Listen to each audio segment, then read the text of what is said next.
everyone. Welcome to the Bible Belt Bros podcast. I'm here with, finally, my friend Andrew. I'm back. He's still on this podcast. We were having second thoughts of contrary whether or not, to all belief, I am here. Contrary to everyone's hopes and dreams, you're still here. And today we have a special guest. He is a youth pastor. He lives off that tithe money. He ministers to students, right? I do. And I do. Little kids, and he's here in our house. I typically live off drug money, but the tithe is good too whenever we get that. So whatever we can do. There's one time we were in Houston, Texas, on a mission trip, and we actually were at a park doing a Bible study, and noticed that there was a drug deal going on. Oh, yeah. So we took the drugs, and then we didn't know what to do with it. Like, we took the drugs. So we smoked them. No, we put it in the offering plate at the church we were hanging out at. Oh, wow. Nice. And that's a good idea. Yeah, and then we heard stories a month later where they were like praising the Lord for somebody giving up their addiction, and we're like, let's just let them think, let them keep thinking that, because that's a good story. I went on them. a mission trip to Mission Arlington. It was probably my first mission trip, and in that time we were. Mission Arlington, I don't know how it was, I don't know how it is now, but about 10, 15 years ago, it was a little more ghetto. And we would stay in these little ghetto churches, and we were in an apartment complex. We were working in an apartment complex, and every night when we'd go back to the church, we'd lay down, we'd sleep, and you'd be woke up in the middle of the night by gunshots. And so, we had all these teenagers. I was the teenager too. And at one point I walked outside, and there's these three people just beating the fire out of each other. And like, I didn't know if they're going to get stabbed. And like, we had to minister to those people. So at a 14-year-old level, that's pretty scary. So, but that's not what we're here to talk about. Of course. I actually do want to talk a little bit about youth ministry. I previously, it's been like 10 years since I've been in youth ministry. Been a while, yeah. So, is that legally? Like, you're not allowed to be back in it, or is that? Yeah, they have a restraining order. There's a restraining order. Yeah. No, but what I was talking to the youth pastor at our church, and I was. Do you have one at your church? Kind of. Okay. He hangs out with the kids. No. So yeah, a youth pastor. Yeah. That's exactly what they do. Yeah. A glorified babysitter. Hangs out with kids. Yeah, that's all it is. Well, and I'm going to ask you this, because I don't know if I could handle youth ministry anymore. Kids, one, they annoy me, but then two, ministry is different now than what it was 10 years ago. Kids are going through a lot of different things. So I met you were a student at Cornerstone Church, right? Yep. Before my sex change. Before your sex change, and it was a very awkward time. To like, do you go with the girls' cabin or the boys' cabin at Falls Creek? Yeah, we didn't know. Slept in the middle, so. So that's why you shop at Target? Yes, that's why. Yeah, well, it's too rich for my blood. I'm more of a Dollar General guy. The DG for life. And so, how has youth ministry changed? Because to me, it was pretty more surface level. It was a lot of fun and games. But I hear some of the stories of the kids now, what they're dealing with. How have you had to adapt to those changes? Yeah, youth ministry is different. I grew up in the student ministry. My senior pastor, my boss right now, is my youth pastor, or was my youth pastor at that point. It is a different animal. Like, I think about 15 years ago, I think about 2002, 2003, in that time, like, it felt like the Wild Wild West compared to what it is today. The Wild Wild West. And, we just did everything and anything. And maybe that was just our church. Maybe we just broke a lot of rules. But it was pretty wild. Like, today it's a little cleaner, a little more sanitized, I think. There is still issues, but I mean, there's nothing new under the sun, right? And so the issues that kids are dealing with today, really, I mean, it's still the same issues they're dealing with then. It's identity. It's sadness, it's pain, it's depression. It's still the same thing everyone's dealt with. I mean, the way it's changed probably is more or less, a little less family oriented. There's not a lot more divorce, a lot more brokenness in that area.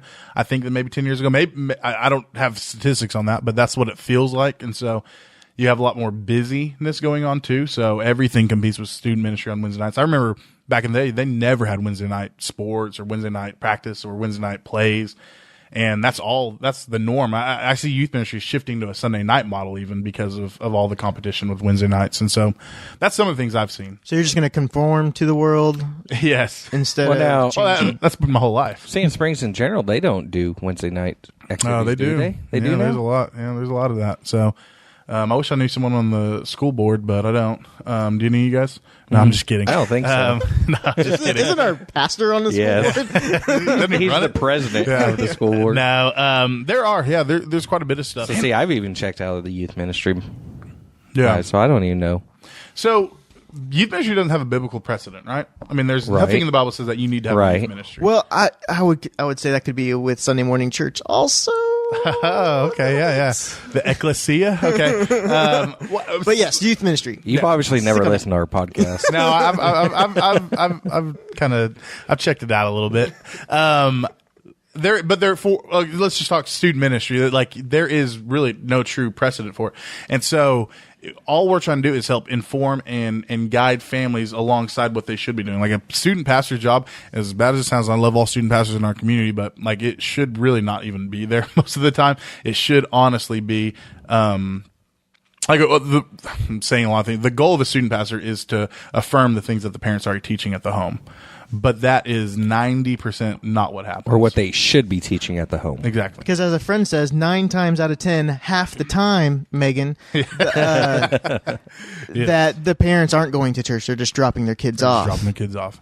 And we are blessed at Hillspring because we do have a lot of parents that are involved and a lot of parents that do both. But it's still, you live in a culture, and even in Sand Springs, I know we're Bible, Belt, Buckle, all those, but you're in a culture that just has so much saturation of works-based religion on top of, I got to look clean, on top of, also don't mess with me about my spirituality. So, like, there's just a lot of weird things in the culture, even here in Sand Springs. And so, I don't know. I do love youth ministry, though. I really do. I'm not down on it. I think it is. When I say there's no biblical precedent, I'm glad we get to do it. I think it is an important ministry. My life has changed in student ministry. That's a good plug to... Did I answer anything there? I don't know. Okay, good. By the way, I don't know if I ever said your name. Matt Barnett. Hey, I'm Matt Barnett. How are you guys? Good job, Dusty. Hey, you know what's really funny? Okay, so you grew up in Cornerstone, Yep, right? it's Cornerstone, And yep. then you guys changed the name to Hillspring Yep. to be more relevant, have a .tv at the end. Yes. Match that life church, Yes. look. Oh, man, all I want to do is be Craig Rochelle. I visited a church, a new church plant in Tulsa. Guess what their name was? What? Cornerstone. So we changed our name. There's a lot of reasons. Like, dude, if you go to Mardell's, like, who would want to, honestly? But if you had to. Christ alone. Yeah. Cornerstone. Anytime we ask for our, like, we put something on a charge account, there's like 150 Cornerstones in like a 10-mile radius. So you have that issue. And then I think, like, right down the road from us was another church called Cornerstone. The pastor was like embezzling a bunch of money. And so we're getting calls all the time, like, so why is your pastor stealing money? And I was like, well, you guys don't know about that yet. Like, we are, but no, I'm just kidding. But honestly, we went to 2 campuses for a little bit there, and we had always wanted to change the name. It was time. The Cornerstone we had a big split in 2007, and a lot of people still hold that in, like, when you think of Cornerstone, you think of a big split. I don't. Yeah. Well, a lot of people do, though. A lot of people are like, oh, that's that church that split, Those are the people you don't even want at your church anyway. I know. But we were running 700 people at that point. Number dropped. And it dropped, yeah. I will drop my numbers all day long and tell you that I run 10 kids every Wednesday night. I don't care. No, I'm just kidding. But yeah, we just want to change. So cleverly, right, if that's a word, we're in Berry Hill and we're in Sand Springs. So Hillspring, there we go. So... Oh, not that you're on top of a hill. See, I always thought it was just because you're on top of a hill on 41st Street. Yeah, no. But didn't your other campus have the name first? It did. Yep. And so that was a thing we learned, just a marketing thing. Like, if you looked at the way our graphics worked, Hillspring was a very small part, and then there's this big Cornerstone, and they just kept getting bigger with the Hillspring, and we finally we gave up. So you guys prefer Berry Hill over Sand Springs because it could have been Spring Hill. Well, everyone thinks we're Spring Hill, so that's what we're either Hillsong, Spring Hills, Hill Springs. I mean, we're everything. So if you were Hillsong, man, you'd be paying those royalties. We did a See of the Pole, and our band did it, and we called ourselves Hillspring United. So it was stupid. But but it's like a I hate Berry Hill, so no, that has nothing to do with that. So, no, I'm just kidding. I do love. No, they're okay. If your kid wants to come, I do love it. Berry Hill just had a bomb in their neighborhood last week, so just think about that. So one thing with youth ministry is it's not all fun and games, right? Yes, it is. No, it is. It is fun It's and games? basically that, yeah. Oh, okay, that's one thing that's No Bible. changed. And trying to etch out worship a little bit. So, yeah, fun and games. Yeah, just play the game. You're the game guy. I'm the game guy. You're the game guy, babysitter. So they call you Bob Barker? Yeah. So in youth ministry, when I was in it 10 years plus years ago, we used to have this running joke of kind of other duties as assigned, because like we always said, like what was it? Ministry happened during the interruptions of our schedule. So like on our schedule, we're trying to get the service and stuff planned for Wednesday, but our true ministry happened when we'd get a phone call. This is a true story.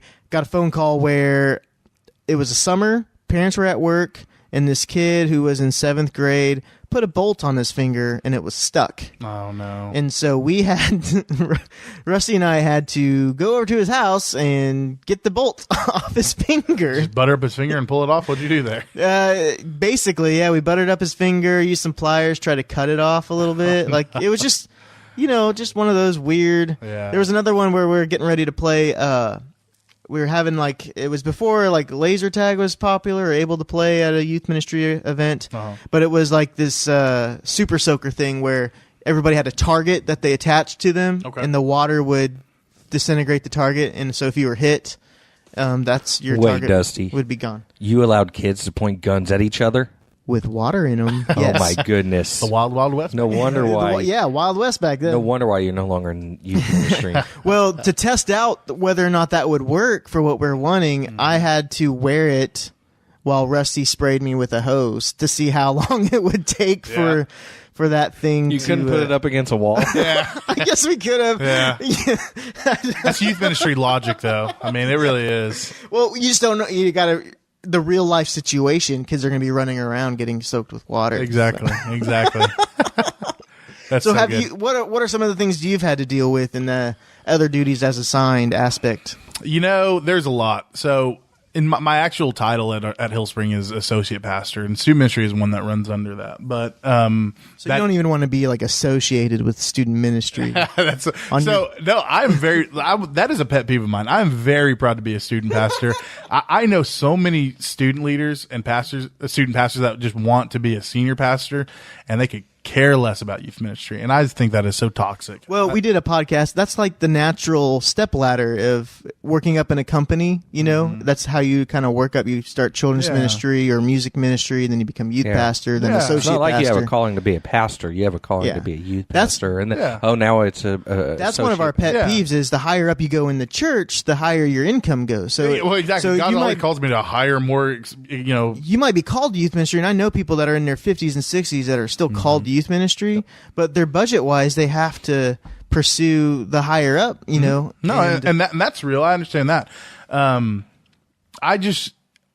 know a lot of guys, and it's usually young 20s Reformed guys, and I love Reformed theology, but it is those guys that, and maybe I'm pigeonholing too much there, but it's those guys that are a little bit above teaching students. And I can't get with that, man. The students are too important, too valuable. Satan is trying to steal a generation away. He's always been trying to do that, but he's really, just this generation is there's a lot going on, and to just look at it as a stepping stone is so pathetic to me. I can never understand that. Duties that are, man, I had a ton of things, man. I am a professional carpet cleaner. I've learned how to work websites, graphics. I've learned how to clean toilets. I'm a van guy. I know how to plan marriage retreats, even though I'm not married. There is tons of different things that come under that realm. So a few things that have happened. I have had every pastor has to move someone at some point, right? Like we always have to get out and start moving somebody. And randomly. So I remember I was at a house and I was helping someone move. I have a big phobia about snakes. I don't know if you guys love snakes. They're disgusting and they're evil creatures. No, because the Bible tells me you strike them with my heels. So exactly. And you should. And so I'm helping this one guy move, and dude, he's a blessing from God, obviously. Little messy though. Little messy guy. So, and he failed to tell me that in the process of moving him, that he had a python. And if he would have told me that, I would have been cool because, Python's in a cage and whatever. Well, but the Python's not in a cage, right? So we're hanging out and we're starting to move everything and we're getting things around. And this place is pretty bad. It's pretty nasty. There's cockroaches everywhere, stuff like that. Well, I'm lifting up his couch and we're getting one side of it. And as I lift up his couch, this Python falls onto my arm. I thought, what the heck? And did you say heck? Yeah. So censor that. Yeah. So it was disgusting. So there's one of those. So you're always a mover. I have had numerous and many times where this one might not work for this podcast. Oh no. So I took a group of teenagers. Our youth ministry is very junior high centric, and I don't think this is going to work. But these young girls that coming into age have their female things happen, and I don't know anything about that stuff. So for me to just call it their female things, I don't know what it means. But at one point, we're on a mission trip, and I don't know how it all happens, but every single one of them had their first period that trip. And there are at least 6 of them. Code blue. Yeah. And they're coming to tell me, and my leaders are trying to talk in code, like, oh, they just need to go here. I'm like, we're doing mission work. I'm like, no, they don't need to go there. We need to be right here, right now. And I'm yelling at them and I'm screaming at them. And then I realize, oh, there's something else going on. And so I'm going to buy a bunch of tampons and all that kind of stuff. And I still have a backpack from that mission trip that is like loaded full of tampons, right? So I'm a tampon carrier at this point. Never again will you have to make a late night Walmart run. No, never again. So there's that.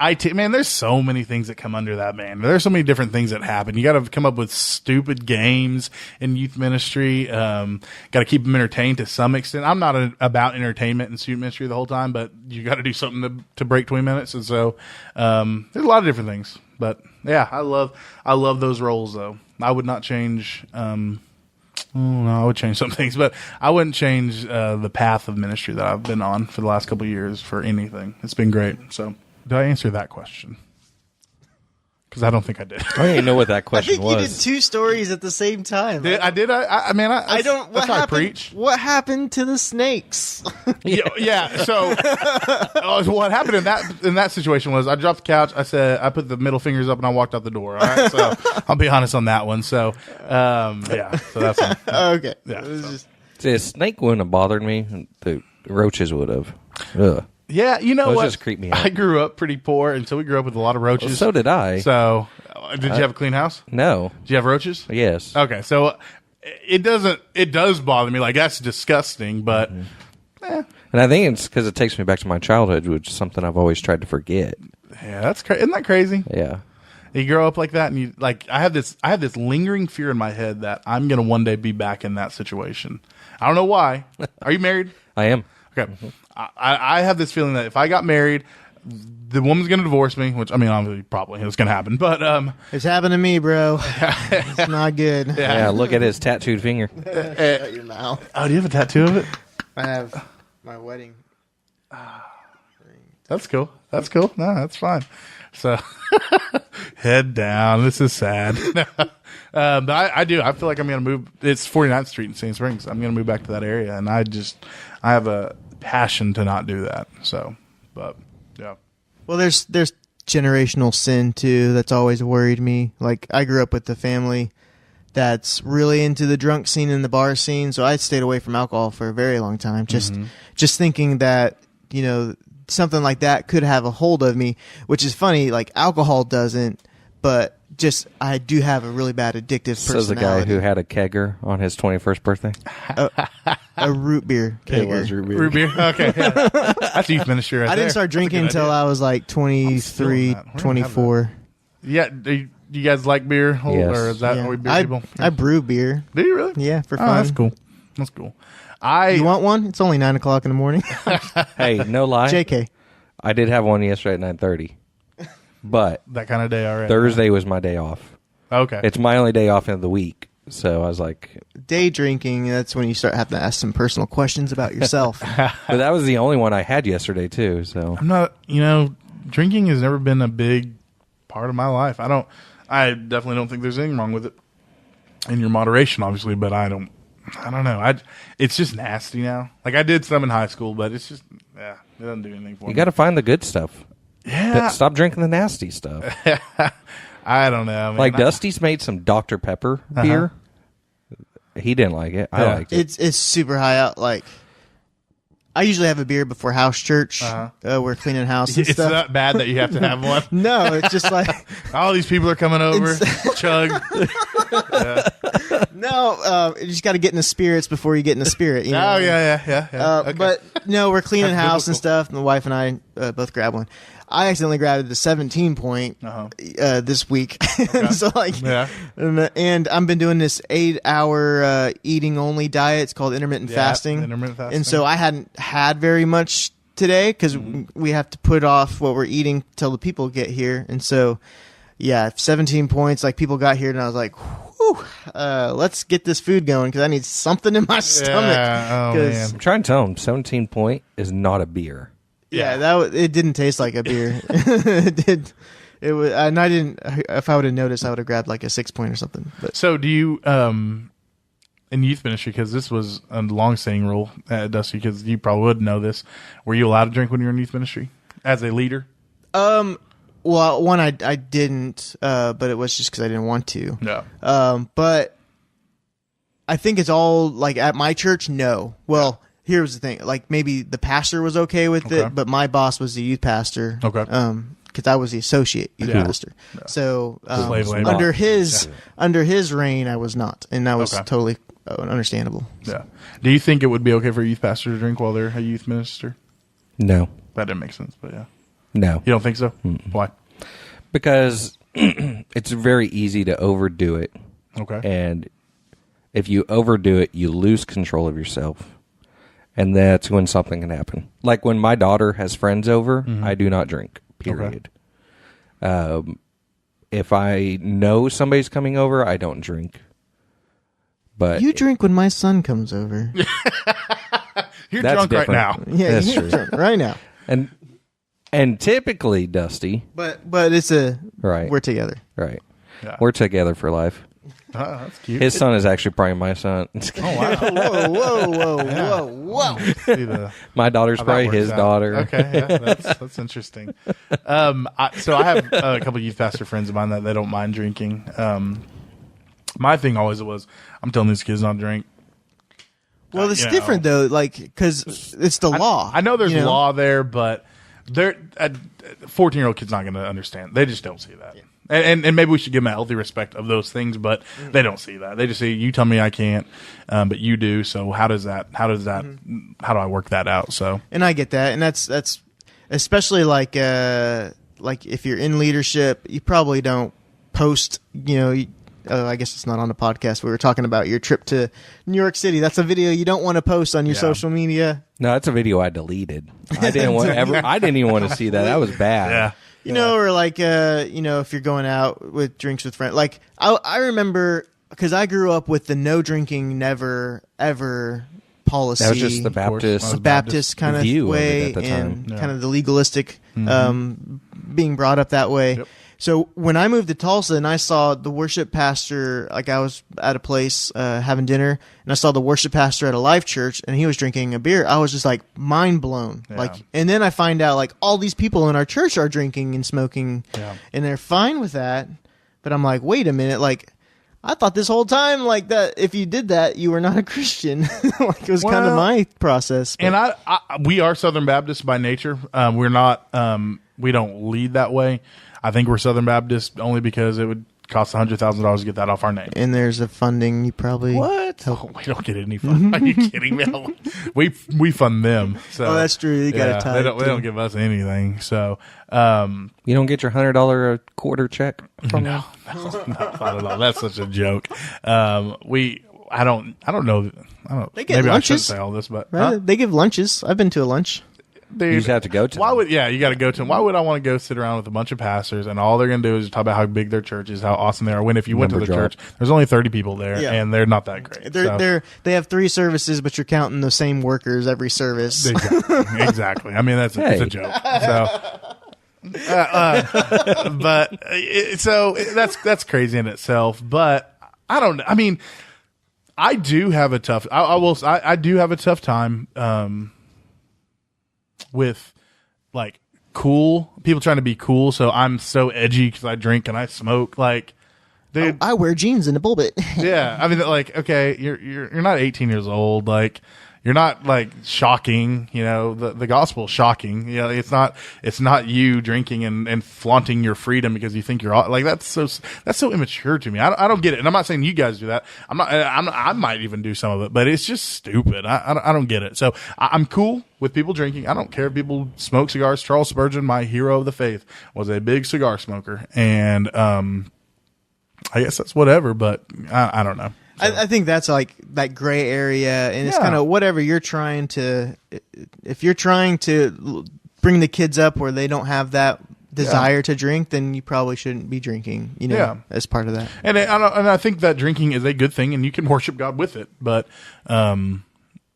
not me. Like when I went to a Hillsong, I almost said Hillspring United because you told me a story. Hillspring United earlier. concert. Hillsong United, and we went to a awesome. brewery tour beforehand. Did they? So that was Hillsong put it on, or no? Like, we were in Oklahoma City. Let's say now that's why I know why they have so many people. Okay, that makes sense, and why free beer for everybody. That's why their hands are always flowing around, and they look like hippies at Woodstock. Okay, that makes sense. So, yeah, but yeah, we do that like because one of the things my wife and I we do brewery tours together. Okay. So like if we're in Dallas, we try to find one in Dallas. Okay, you know? oh, man, and so that's kind of what we do. And so anywhere we go out of town, we try to find.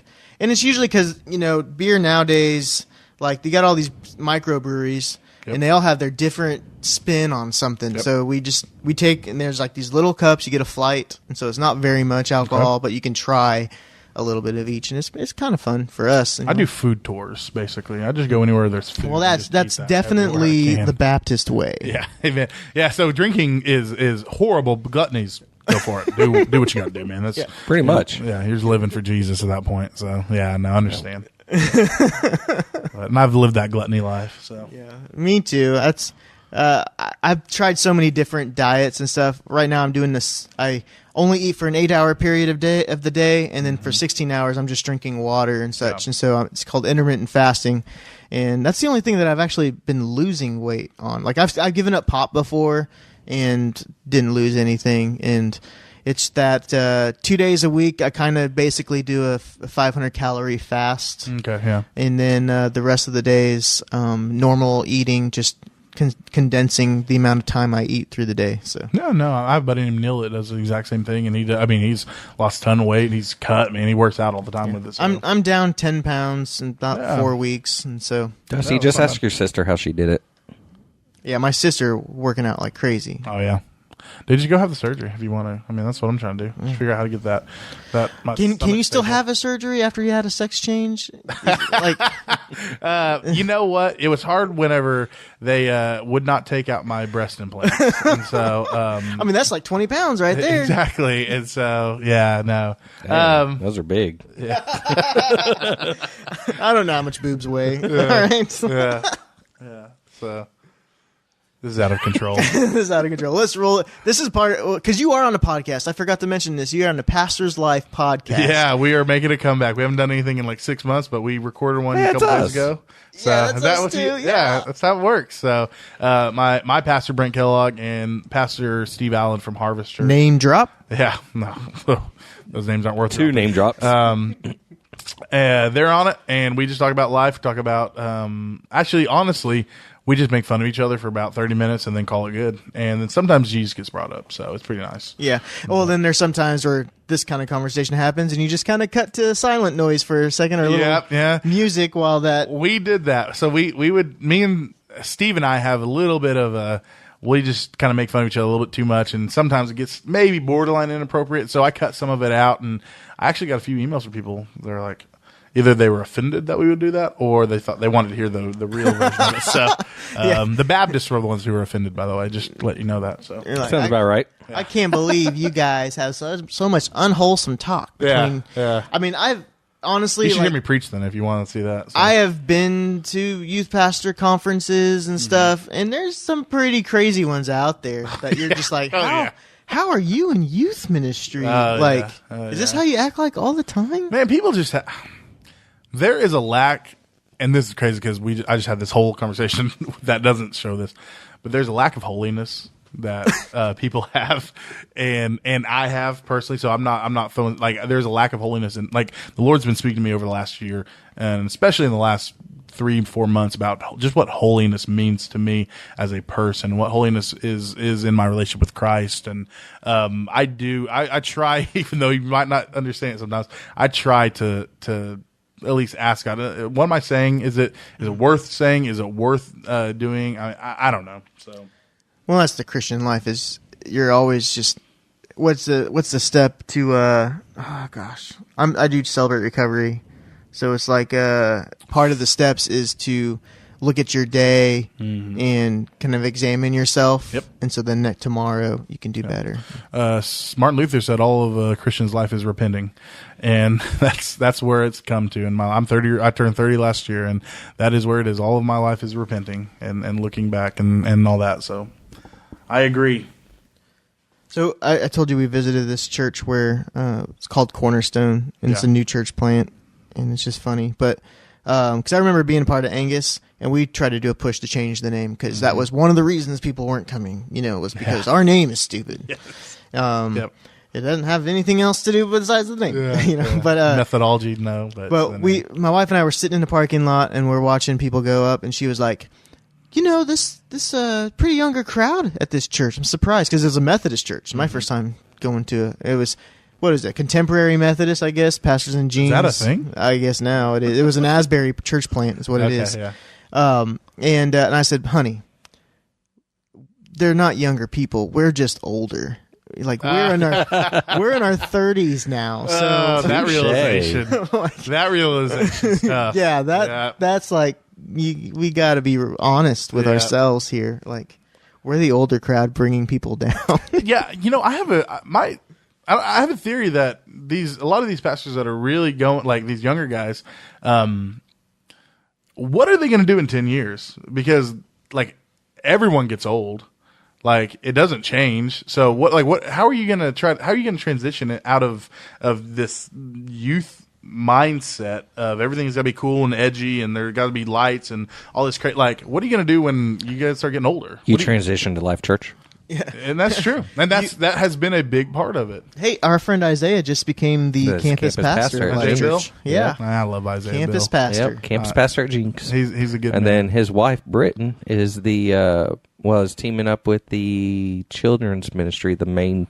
Yeah. She's one of the main coordinators now. She goes to Edmond once a week. And there's a lot of pushback from a lot of pastors I've heard about Life Church. They don't like it. They think, you go hide and maybe, I don't know. I've been to like 2 or 3 services. I can't speak to their service style or anything. I've heard Craig Rochelle preach, so, I don't know what he has under his ministry, but if they're growing and they're building, and I love Isaiah Bill. I trust Isaiah Bill. I think he has a heart for God. I don't know if they are bad. Maybe you guys have a different scene. Well, but I would say you can hide in that church, definitely. Yeah.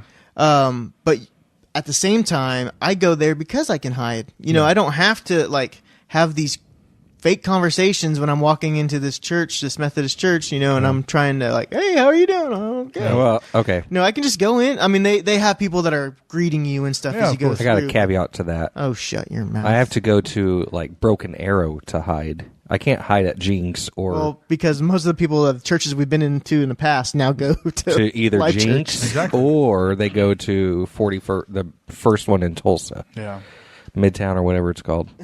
So when I go, we have to go to Broken Arrow if we want to hide. Do you feel like you're getting fed at that church when you go? Yeah, I do.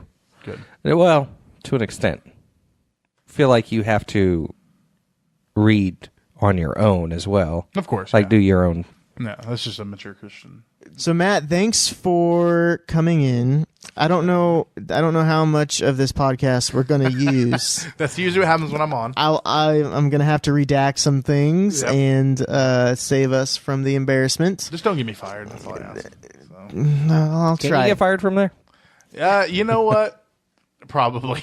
I've reached the line. That's a funny topic. I guess we won't get into it, but if God calls you to the church, but then the people can fire you? Does that are the people speaking for God as far as God's no longer calling you So here? does God call people to certain churches? Yeah, I've always been told that God's everywhere, go where the money is. I don't. Yeah. I don't know if that's completely wise advice, but that's not bad though. I like it. So I've failed that one apparently. So, but thanks for coming, man. Tune in to the Pastor's Life podcast. They're recording some new ones right now, right? Yes, and sir. So you'll be releasing those soon. Come check us out. And check them out. Check us out. And again, thanks to Ricardo for providing us our sweet intro and outro music. And thanks to you for being here, Matt Barnett. I love Ricardo. I didn't know he put your music on. I was listening. That's cool. Yeah, I bought his CD, and I was like, can I use your music? Yeah. And he's like, yeah, man, whatever. Ricardo's the coolest guy. He is the most genuinely nice guy I know. Seriously, I And- love Ricardo. and, I love his family. I don't know his family, but I know Ricardo. So anyways, we'll see you guys next week. Hopefully, tune in, and we'll have something for you. Later.